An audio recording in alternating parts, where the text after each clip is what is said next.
কোশ্চেনটি তোমরা দেখতে পাচ্ছ, চারটি অপশন দেওয়া আছে, কোনটা সঠিক উত্তর আমরা দেখব। তো এখানে হরে অর্থাৎ নিচে দেখতে পাচ্ছি এখানে 1 গুণ 2 আছে, এখানে 2 গুণ 3 আছে, এখানে 3 গুণ 4 আছে, ডট ডট ডট, এখানে নিচে আছে 9 গুণ 10।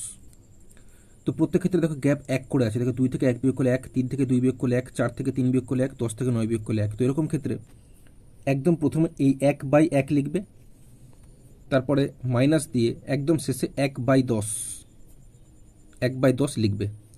তো সেক্ষেত্রে 10 হয়ে যাবে লসাগু, ওপরে হয়ে যাবে 10 একে 10 বিয়োগ 1 সমান 10 থেকে 1 বিয়োগ করলে 9, 9/10 হয়ে যাবে সঠিক উত্তর। অপশান বি হয়ে যাবে সঠিক উত্তর। এখানে এই 1/1 গুণ 2 মানে যা 1/1 মানে তো একই হয়, মাইনাস 1/2 মানেও তাই, তোমরা করে দেখবে। একইভাবে পরেরটায় 1/2 গুণ 3 মানে যা 1/2 মাইনাস 1/3 মানেও তাই। তো এইভাবেই পুরোটা লিখে নিয়েছি, minus half plus half, minus 1/3 plus 1/3 সব কেটে গেছে, খালি প্রথমেরটা থাকছে আর শেষেরটা থাকছে। প্রথমেরটা 1/1 মানে 1 বিয়োগ শেষেরটা 1/10 করলে 9/10।